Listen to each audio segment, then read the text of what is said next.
Hello guys, welcome to my channel. సింపుల్గా road side దొరికే egg fried rice ఎలా చేయాలో చూసేద్దాం రండి.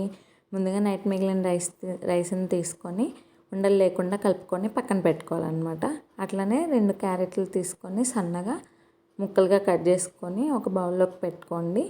అట్లనే 3 కోడిగుడ్లు తీసుకొని ఒక బౌల్లోకి వీడియోలో చూపిస్తున్న విధంగా పగలగొట్టేసుకొని అట్లా ఒకసారి కలుపుకున్న తర్వాత దాంట్లోకి కొంచెం సాల్ట్, కొంచెం కారం కూడా వేసుకొని ఉండలు లేకుండా వీడియోలో చూపిస్తున్న విధంగా కలుపుకున్న మిశ్రమాన్ని పక్కన పెట్టేసి స్టవ్ వెలిగించుకొని స్టవ్ పైన ఒక కడాయి పెట్టి కడాయిలో 2 టేబుల్ స్పూన్ వరకు ఆయిల్ వేసి ఆయిల్ హీట్ అయిన తర్వాత పోపు దినుసులు వేసుకోండి. పోపు దినుసులు అంటే సాయిపప్పు, ఆవాలు, జీలకర్ర, పచ్చిపప్పు వేసుకోండి. అవి కొంచెం చిటపటలు అయిన తర్వాత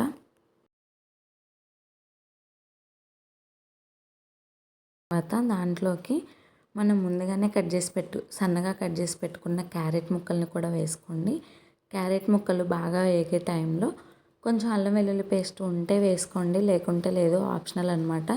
ఎందుకంటే మనం దీంట్లో ఎలాంటి వెనిగర్ కానీ సోయా సాస్ కానీ యూస్ చేయట్లేదు కాబట్టి కొంచెం అల్లం వెల్లుల్లి పేస్ట్ వేసుకోండి, లేకుంటే లేదండి. మనం ముందుగానే కలిపి పెట్టుకున్న ఎగ్ మిశ్రమాన్ని కూడా వేసుకొని బాగా ఫ్రై చేసుకోవాలన్నమాట. బాగా ఫ్రై అయ్యే టైంలో కొంచెం అంటే చిటికెడు పసుపు వేసుకొని బాగా ఫ్రై చేసుకోండి.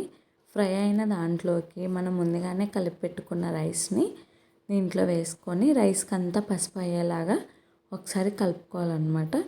కలుపుకున్న తర్వాత దాంట్లోకి మీకు రుచికి సరిపడినంత ఉప్పు, అట్లనే మీకు రుచికి సరిపడినంత కారం కూడా వేసుకోండి. గరం మసాలా, ధనియా పౌడర్ కూడా వేసుకోండి. ఎందుకంటే మనం సాసులు యూస్ చేయట్లేదు కాబట్టి అవి వేసుకుంటే చాలా టేస్టీగా కూడా ఉంటుంది.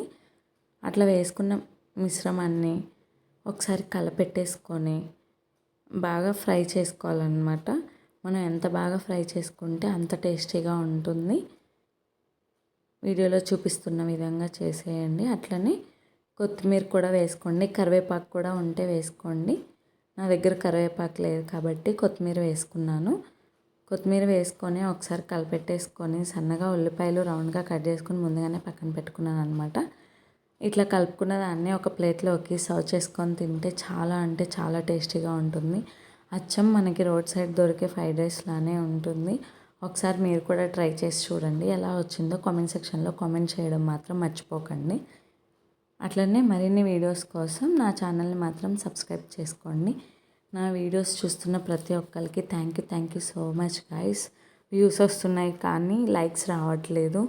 ప్లీజ్ లైక్ చేయండి. మరిన్ని వీడియోస్ కోసం నా ఛానల్ని సబ్స్క్రైబ్ చేసుకోవడం మాత్రం అస్సలు మర్చిపోవద్దు. Bye guys. ఇంకో రెసిపీతో మళ్ళీ కలుసుకుందాం. బాయ్.